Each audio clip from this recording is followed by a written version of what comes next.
Ya comenzamos, señores. ¿Qué tal? Buenas noches. A ver, ¿no saben de qué? De las proyecciones brutales, pero muy reales que se están haciendo ya desde el gobierno sobre cifras que se podrían dar en cuanto a los fallecidos. Jorge Guated es verdad, el Water, principal. qué feo, ¿no? Guated. Así como suena. Él está a cargo de la fuerza, ¿cómo es? Fuerza de conjunta. Fuerza de De tarea tarea conjunta conjunta. para el retiro de cadáveres. Bueno, él contó, me parece que fue el día de hoy, que sería Sí, hoy, fui en la última, en el último enlace, en la última cadena que dio aproximadamente, que sería ahí, tipo 6 de la tarde, él es el que afirmó, dio el diagnóstico prácticamente negativo, ¿no? Sobre todo de lo que significaría las cifras mortales allá en... Oye, ¿con quién peleas, este? ¿Qué pasó? Las cifras mortales que serían allá en la provincia del Guayas. Y yo entendí que, no sé, 1.500 fallecidos era la proyección que se podría tener allá en Guayaquil, en Guayas, en la provincia del Guayas. No sé si alguien tiene el dato exacto. O sea, la cifra que él lanzó, alguien tiene el número exacto, de 2.500 a 3.500 es una cifra estimada que ¿De dio a qué? conocer hoy el señor Guáquez, en Guayas. De fallecidos. Sí. O sea, es una cifra así tremenda que te golpea, pero puede ser lo más apegado a la realidad, a la verdad, porque hay que tener en cuenta que no existen todos los elementos como los, no sé si decir, elementos médicos para hacer los exámenes y corroborar si un contagiado o un fallecido justamente tenía el fallecido COVID o el enfermo tiene COVID. Entonces, no podemos diagnosticar a todo el mundo y no podemos tener las cifras reales de todos. Considero yo, ¿o no, Henry? ¿Sí nos escuchas? Parece que la señal está A un ver, poco floja por ya, allá. Juanes, tú que Ah, tienes se la vía. escucha entrecortado ratos. Ah, ya, ya. Ahí está Santi Tello también, si quieres hablar, Santi. Pero Juanes, tú, esta cifra es tremenda, es un número alto, es un número alto, que sí, es impactante, solamente para una provincia que se estime aquello. Es complicado lo que pasa en Guayaquil. Mucho se debe también a la situación social que por años ha vivido ese sector del país. Ahí claramente se nota que las autoridades hacen lo que está al alcance de las manos, pero quizás eso no es suficiente. Y es complejo lo que se vive, es complejo cómo está la situación hospitalaria, es por eso que siempre se ha tratado de prever esto, de que no se desborde la capacidad hospitalaria, más allá del tema más allá de lo que puedan dar. No estoy, si no me equivoco, me parece que el Parque Samanes, incluido el Estadio Chucho Benítez, iba a ser un lugar un centro hospitalario mientras dure la emergencia. Esto forma parte de toda la planificación que se tiene. El gobernador, el prefecto, la alcaldesa, a, a trancas y barrancas tratando de zanjar una situación que realmente en ese sector del país se les desbordó y es muy doloroso lo que vive Guayaquil. La actividad mediática, Santiago Tello, ¿qué tal? Te volviste a unir a nosotros. ¿Cómo vas revisando lo que día a día van dando a conocer justamente las autoridades del gobierno en cuanto a señalar lo que realmente está sucediendo o que esperamos que sea real lo que nos cuentan? Bueno, yo creo que lo que acabó de publicar este día la BBC refleja que en realidad las muertes son mucho más de las que se dice en los canales oficiales, ¿no? Eh, Se ven en cada esquina e incluso la BBC reporta no lo que se estimaba acá en algunos medios de comunicación que decían que hay 100 muertos. En una BBC hay más de 300 muertos y no hay asistencia incluso ni para retirar los cuerpos que se ven en las calles. Entonces sí se ve ante la situación. Como decía Juanes, por ejemplo, la capacidad de hospitalaria creo que ya rebasó los límites, no hay dónde atender a la ciudadanía y se debería esperar a ver las clínicas privadas empiecen a formar ya parte del sector público y atender a toda esa gente que en realidad lo necesitan, porque vemos que en Guayaquil realmente la propagación del coronavirus se desbordó. Patricio, ¿qué tal? Buenas noches. ¿Tú Hola, consideras amigo. responsable que una autoridad salga a dar un número tremendamente alto a manera de pronóstico? Esto va a asustar a la gente. Bueno, en realidad yo creo que este tema, creo que tú tuviste el gran acierto de poner en tu Twitter lo que ya pasó en Wuhan, ¿no? Bajo el pretexto de no alarmar a la población, tienen la ligereza de convertir datos en comunicación política. Es terrible el tema.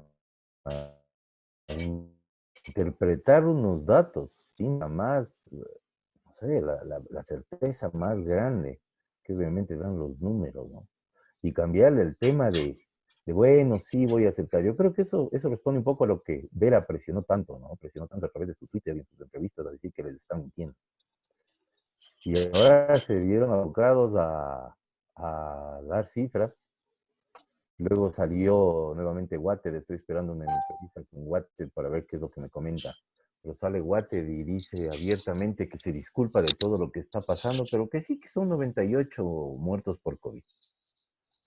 Queda ya la experiencia un poco macabra de octubre, ¿no? Donde sí, en donde pasó lo mismo, comenzar a manejar unos datos y dar causas diferentes al tema mismo de lo que se trataba en este escenario tan duro. Esperemos que las cosas vayan aclarándose y cambiando, ¿no? Ahora, lo que sí queda, por lo menos a mi conocimiento y de todo lo que se vive, es que en Wuhan no fueron las autoridades los que dieron los números reales, sino que fueron las funerarias y fueron los cementerios.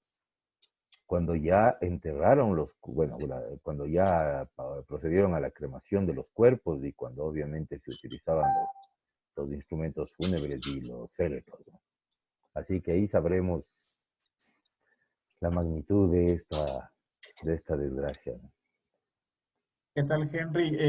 Justamente algunos medios internacionales han comenzado también a señalar, por ejemplo, en el caso de China, que quizás se dio desde la oficialidad, desde el gobierno, una cifra de 3,000 y pico de muertes que se dieron por el COVID, pero que al parecer esa cifra dista mucho de la realidad. Los gobiernos tratan de evitarse llegar a señalar justamente lo real respecto a la tragedia. ¿Crees tú?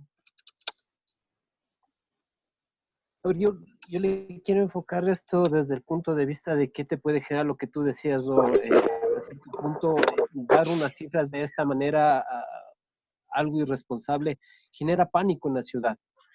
Pero son cifras que necesariamente se tienen que manejar de una forma fría. Lamentablemente, aquí volvemos a los inicios de esto, ¿no? Y podemos ver que no es que no hubo alertas. Esto no es, al menos para Ecuador, esto no representa, no lo es, porque nosotros ya teníamos un antecedente, teníamos el antecedente de China, teníamos el antecedente de Italia, teníamos el antecedente de España. Cuando ya se detectó aquí el primer caso, teníamos evidencia de que por efecto de los existe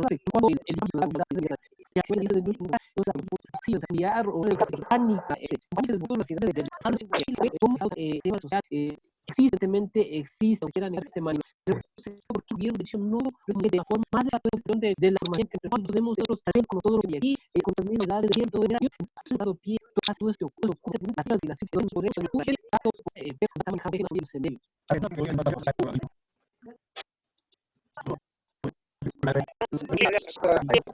bueno, sí, ha sido territorio, ha sido afán de ese, sin embargo, esto no es así una permanente en la comunicación del gobierno, no solamente en este tema, sino en los varios aspectos que ha tenido que salir el gobierno a hacer frente a las diferentes situaciones críticas que ha vivido el país. Siempre ha habido mensajes contradictorios entre los funcionarios, siempre ha habido esa situación de contradecirse, siempre ha habido ese manejo, hasta de pronto también, no de manera formal, no de manera coherente y consensuada entre todas las autoridades, sino que cada funcionario, cada ministro ha salido a decir lo que mejor le parece, y ahí es cuando terminas de generar tremenda confusión en lo que significa el mensaje que quieres dar al ciudadano, a la población. Ahora, es sumamente cuestionable lo que vienen realizando también en cuanto a gestión ya en campo, ¿no? El gobierno, igual que ha sido su característica, vuelve a reaccionar tardíamente en el caso, por ejemplo, de los fallecidos en Guayaquil. Ellos son alertados por las redes sociales, en algunos casos serán verdaderos, en otros casos no, pero es ahí cuando recién ellos empiezan a actuar. Fue lamentable escuchar la excusa del señor Water hoy en su cadena de informando esta situación, ¿no? Parecía burla mejor al pueblo, o sea, no lo sentimos, pero es que no pudimos y comprendan, etcétera, etcétera.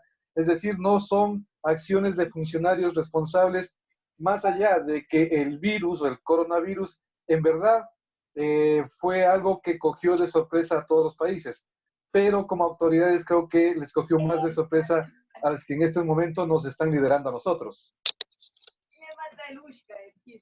Ahora, en medio de esto también existieron informaciones, ¿no? De que se estaban tratando o se habían estado intentando obtener insumos como mascarillas y elementos médicos para la gente que tiene en contacto con los contagiados, con los enfermos.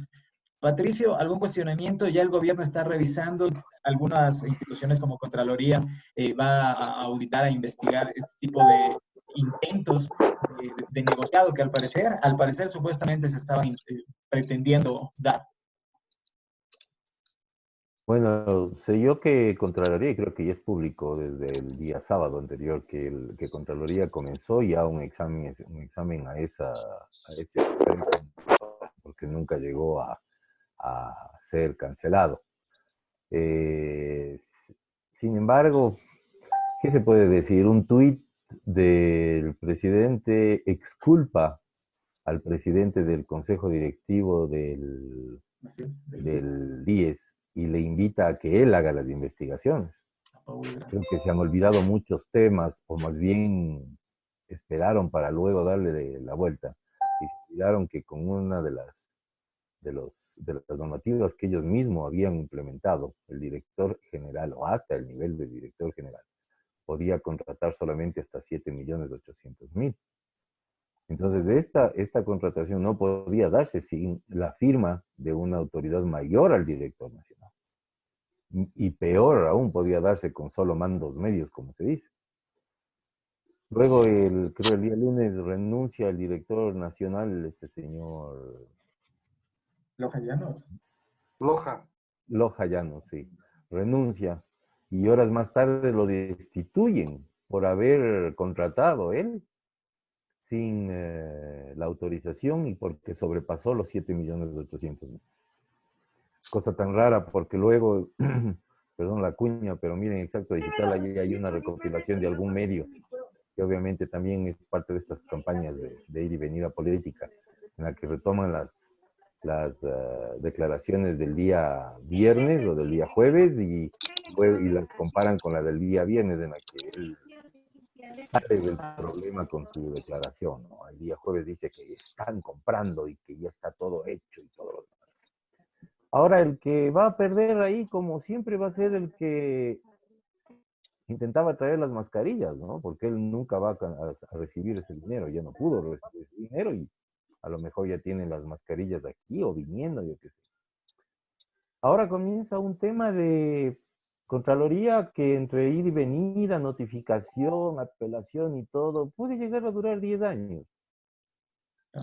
Entonces, en unos 10 años, a lo mejor llegue a haber algo. Sé que Fiscalía, por otro lado, también ya ha comenzado un examen especial y unos allanamientos y algo así. Veamos también cómo avanza. Ahora vuelve al tema de Contraloría, y no es culpa de Contraloría, es la normativa de Contraloría. Entonces, como les cuento, ir y venir a 10 años y glosas administrativas, glosas en dinero no van a haber porque no hubo pago. posiblemente ellos verán, sí, responsabilidades civiles y quizá penales. Pero vamos a tener que esperar mucho tiempo y ojalá estos ojos lleguen a verlo, ¿no? ¿Qué tal, Mauricio? Buenas noches.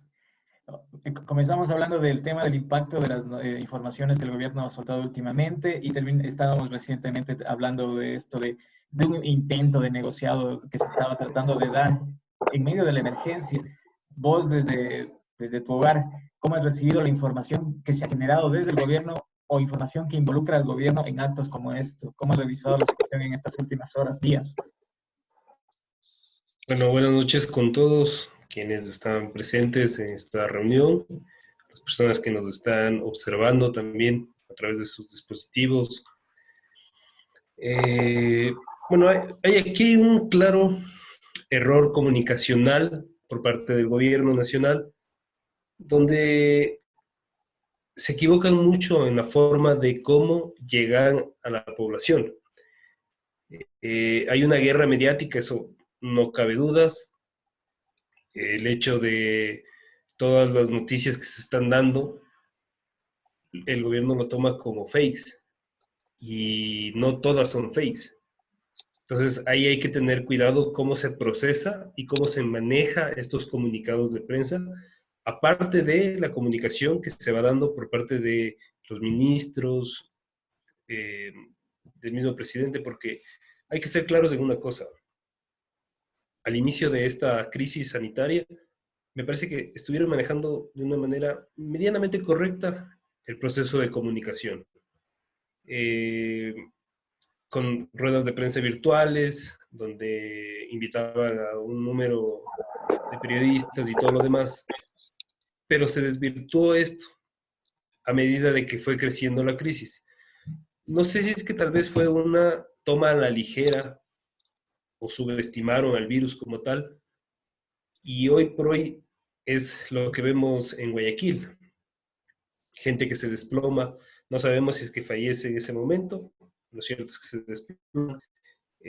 Muchos videos de personas con plásticos encima, otros que están incendiando y que eso es terrible porque causan más contaminación incluso. Y esto es producto de un mal manejo de la comunicación, algo que tal vez el gobierno anterior lo manejaba de una muy buena manera.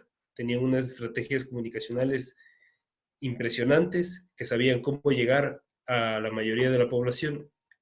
En este gobierno me parece que queda de ver el tema de comunicación, fuera de las decisiones políticas que se vayan tomando. Ojo, no estoy criticando ni para bien ni para mal el actuar de los ministros y del presidente como tal, o del vicepresidente, que son al final las personas que están dando la cara en esta crisis sanitaria, pero sí queda de ver bastante el tema de comunicación, cómo se está manejando. Me parece que aquí se debería manejar de una mejor manera, tal vez con las mismas ruedas de prensa virtuales que se han estado dando desde el inicio y tratando de crear más seguridad, porque si bien es cierto, hoy por hoy la imagen por ejemplo, de María Paula Romo está por los suelos, Otto Sonnenhorner está bastante, no sé si decir linchado mediáticamente, al menos en redes sociales, en Twitter y todo lo demás. Se ven muchos agravios hacia las autoridades, por esto mismo, porque no han sabido enviar bien el mensaje. No sé, tal vez ustedes por ahí me puedan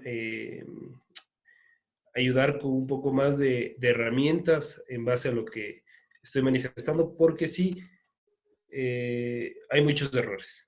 Recientemente, María Paula Romo señaló, recién, tomará meses regresar al escenario en el que nos encontrábamos hace 3 semanas. Ni soñarlo. No se reanudarán por meses eventos masivos y el tema en las escuelas también se va a tardar. Es lo real. no hay para dónde perderse. Eso es lo que quedará para por lo menos el resto del 2020, ¿o no, Juanes? Es complicado, como ya lo señalaba yo en un programa anterior, el mundo ya cambió. Hoy, hoy señaló la ministra de Gobierno precisamente lo que tú decías. Todo cambió, el mundo cambió. Las formas de comunicarnos, las formas de trabajar, incluso aquí en un programa tratamos y veíamos eso, cómo va a ser a futuro. El mundo cambió de lo que vivimos hace 3 semanas, las cosas hoy son diferentes. Creo que nadie se imaginaba este escenario. En educación aún todavía hay un poco de falencias porque las plataformas a nivel de la educación pública quizá todavía no están tan bien implementadas, y esto pasa quizá también porque era algo que no estaba no estuvo contemplado nunca. Creo que ningún país estuvo preparado para esto. Sí han habido errores de las autoridades, pero también hay que tener en cuenta que ningún país estuvo preparado, que no hay la capacidad hospitalaria de ningún país puede eh, abarcar el nivel de contagios masivos. Y en esa línea las cosas van a cambiar. Hay epidemiólogos que señalan que al menos son 7 semanas las que el mundo debe estar en cuarentena. Italia va bajando el pico de contagios, pese a que es el foco más grande hoy por hoy. Wuhan y China recién retornan a la normalidad. España está tomándole la posta a Italia, y Estados Unidos ni se diga. Hay una demanda de más de 140,000 camas en Nueva York, y la capacidad hospitalaria de esa ciudad no tiene tanta cama para tanta gente, como dice esa canción, no hay cama para tanta gente. Pero las cosas, las reuniones, todo la sociedad en general cambió, sobre todo los latinos. Ya será distinto de aquí a cuando volvamos, que pueda ser, en principio las autoridades tienen previsto el 5 de abril, pero esto posiblemente sea más allá del 5 de abril. Las cosas cambiaron para siempre, el estudio, el trabajo, la sociedad, las fiestas, la unión, y en esa línea creo que lo que le queda al mundo es acostumbrarse a, y claro, sí hay errores de gobiernos, hay muchas falencias que se han visto en esta última vez, en esta crisis, pero creo que a partir de eso, como sociedad, debemos empezar a mejorar y adaptarnos al nuevo estilo de vida que nos toca de aquí en adelante. Santi Tello, los medios de comunicación han tratado, bueno, los dirigentes de los medios han tratado de solventar el bienestar de algunos de sus colaboradores. Han modificado, por ejemplo, horarios de emisiones, han mandado a descanso, si se puede decir, a algunos de los empleados. Estas lógicas son necesarias también para que resguardar de alguna manera la seguridad de los trabajadores de la comunicación, de los periodistas, de quienes están dentro de un medio. Bueno, sí, creo que es complicado también ejercer la profesión con una pandemia de esta forma. Igualmente creo que ningún periodista estaba preparado para esto, pero ya te fijas en el trabajo en el campo, especialmente los periodistas que están en Guayaquil y que algunos de ellos incluso han fallecido, es que no, tampoco tenemos la protección adecuada para ejercer la profesión. Ni los médicos mismos tienen la protección adecuada para atender a los pacientes. Imagínate los periodistas. Y cabe resaltar que tras el secuestro y asesinato de los compañeros del comercio, se ofreció un seguro para los periodistas que ya han pasado 2 años y no lo tenemos. Entonces, garantías no tenemos para ejercer en este tipo de casos ni en otros tipos de casos, como la emergencia que tuvimos también por los atentados que fueron en la frontera norte. Y ahí tú también criticas que es el papel de los gremios que nos representan, porque más parece que hacen un trabajo político que defender el trabajo que hacemos los periodistas. Garantías para hacer este tipo de trabajos no los tenemos, y igual que los médicos ahora están arriesgando también sus vidas, vemos que también los periodistas lo hacen, y por eso también han fallecido ya algunos en Guayaquil. Tú, Henry, ¿cómo, en cambio, si puedes tener alguna lectura de lo que ha sucedido en las últimas horas? Se conoce de despidos en algunas empresas del sector privado. En medio de esta crisis hay que suponer que están poniendo justamente a la situación como justificativo de esta medida a la que se han visto abocados los empresarios. De de lo que se está comentando en redes sociales ha sido denunciado principalmente este tema de despidos.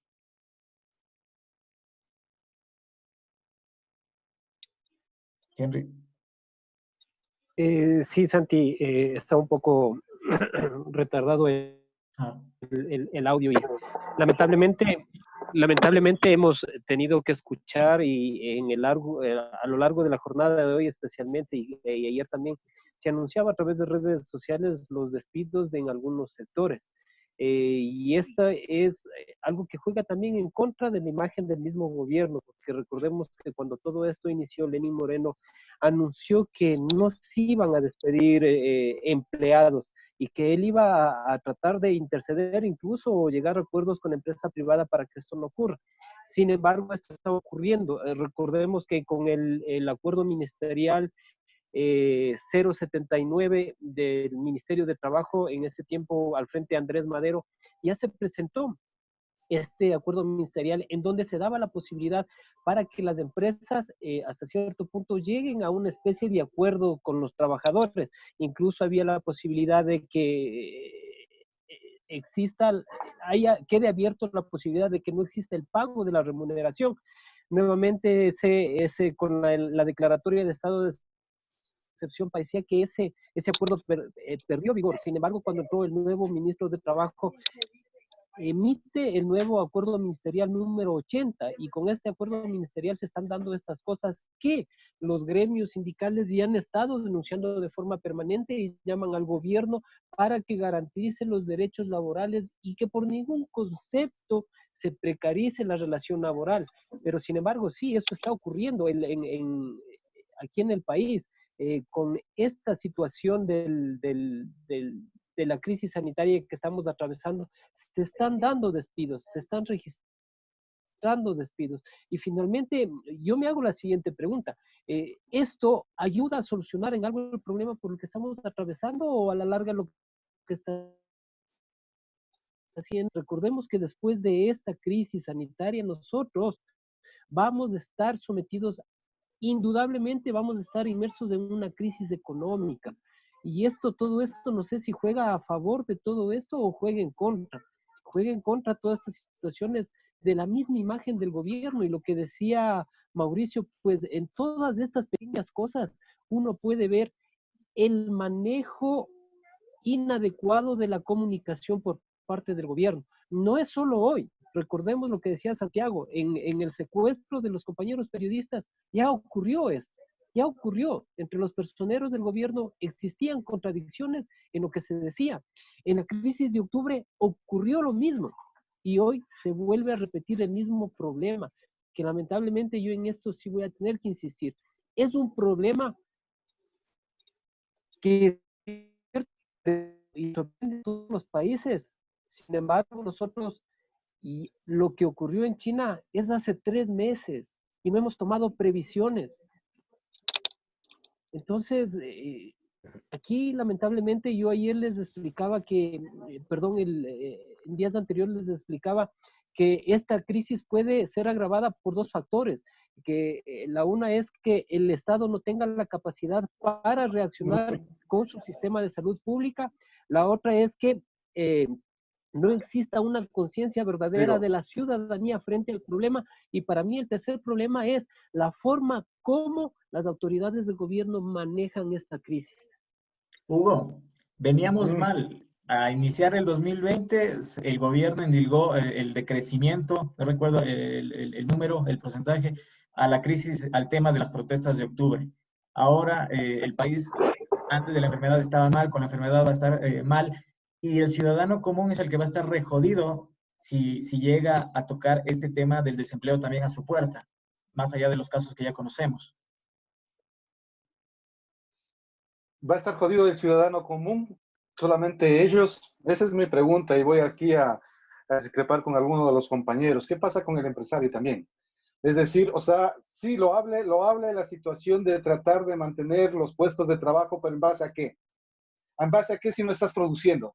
Si no estás generando ganancias, si no estás generando ni siquiera sacando el producto, tratando de mantener estable tu empresa, que viene ya de una economía sumamente debilitada. Pero no nos vayamos, por ejemplo, al sector empresarial, que nos estamos quedando en el sector empresarial o en el sector obrero. ¿Qué pasa, por ejemplo, con el dueño de un restaurante que arrienda el local para su negocio? $1,000 paga. Tendrá que pagar esos $1,000 aún sin haber funcionado todo este mes. ¿Y qué pasa si ese dueño del local, del restaurante, tiene un empleado? ¿A qué le acarrea esta situación? Obviamente a despedirle, a decirle, señor, o sea, lastimosamente no puedo yo pagarle, muchas gracias por sus servicios, si es que al final de esta situación no termina también este dueño de pequeños locales por cerrar su negocio. Es decir, esta crisis lo estamos afrontando todos, no solamente el empleado por la posibilidad de perder su trabajo, también el empresario por la posibilidad de perder su empresa. Y no estoy defendiendo a las empresas, sino que hay que ver esa realidad. O sea, las empresas están cerradas, las empresas no están produciendo, los negocios no están abriendo, o se lo abren de forma parcial. Tampoco hay clientelas porque tampoco es que te dejan libre movilidad. Después de esto, ¿cuál será el gran paso? ¿Cuál será el gran reto? Ahí sí, el diálogo, el consenso, el acuerdo entre empleador y empleados. Creo que ese más bien va a ser el gran reto que tengamos todos los ecuatorianos para tratar de salir a la crisis, porque si vamos a achacarle solamente al empresario de que es un maldito porque ahora está aprovechándose esto de los despidos, o vamos a achacarle también a los empleados por alguna u otra situación, y cada uno va a tirar por su lado, entonces el país se va a ir a la bancarrota y se va a ir al despeñadero. Entonces, en este sentido, sí, tendrá que existir una negociación, un acuerdo, establecer unas reglas claras de qué es lo que me ofrece el empleador, qué acepto yo como empleado, hasta dónde yo puedo ceder ciertos derechos laborales, todos los famosos derechos laborales que aquí se mencionan, que lo ha ratificado incluso el gobierno, pero hasta qué punto hay, hasta dónde se pueden estirar las sábanas. Mauricio, tú tienes un familiar que tiene un pequeño emprendimiento, digamos, en el centro, donde fue una zona afectada durante las manifestaciones de octubre. Hoy con esta situación, no sé si tu familiar tiene gente que depende de él, o sea, tiene trabajadores. ¿Cómo está la situación? Justamente haciendo alusión a lo que señalaba Hugo. Un minuto. Bueno, es una situación bastante complicada. No, ventajosamente no tiene empleados, remuneración que pagar, entonces en ese sentido no habría mayor problema porque prácticamente es un autoempleado. Pero sí comparto mucho lo que decía Hugo, que es el empresario quien tiene que pagar, porque por ejemplo, un familiar de mi esposa es notario, tiene 7 empleados, no ha podido trabajar desde que inició este periodo de cuarentena y él de su bolsillo tiene que pagarles a sus empleados, 7 empleados para salir. Entonces es una situación bastante complicada y que habrá que ver qué decisiones también él toma, ¿no? Pato, para cerrar contigo, hay gente que está aprovechando esta situación para deshacerse de gente. No digo en el término de eliminarla, sino para desvincularla como de lo que estamos hablando en este momento. Obviamente, obviamente y lastimosamente debería decir ahí. Yo ahí, por ejemplo, soy medio radical en el asunto, como he estado a veces en este tema de contratar y de sacar personal, y esto de emprender a la gente, de hacer el emprendimiento personal y todo. O sea, yo pienso primero que esto no es un tiempo de pérdida, es un tiempo de ceder. Creo que quien ha sido empresario y quien ha estado en rangos jerárquicos altos, siempre ha tenido una remuneración bastante más alta que el empleado como tal. Entonces, el que como todos somos racionales y pensamos humanamente, decimos, está sacando de su bolsillo, como dice ahorita Mauricio, pero no es tan así el tema. Siempre hay una ganancia en las empresas. Todas las empresas tienen una ganancia. Cierto, quedan los primeros meses, pero no se olviden que todavía vienen las utilidades del año pasado. Y si queremos tratar de ser más crueles y comparar dos pesos muertos, ¿se han fijado que los empleados no tienen el auto que tienen los empresarios? Entonces, partiendo de ahí, yo creo que hay que comenzar a pensar diferente. Pero sin embargo, también esta crisis nos ha hecho ver que en el Ecuador necesitamos normativas fuertes. No solamente es tema de diálogo. No vamos a llegar nunca al consenso, que es lo que pasa cada fin de año, ¿no? Que quieren los empresarios tal, que pobrecitos, que esto, que lo, en cambio los malvados que se vuelven al otro lado, los trabajadores que quieren más y todo, ¿no? O sea, eso de epitetarles, creo que hay que dejar de lado. Lo que hay que ahora sí es poner una normativa muy fuerte para que la gente sí tenga protegidos sus derechos. No quiere decir que nadie pueda ser despedido porque trabaja mal, pero sin embargo la norma no permite que salga, ¿no? Yo creo que ahí sí tenemos que ser muy claros.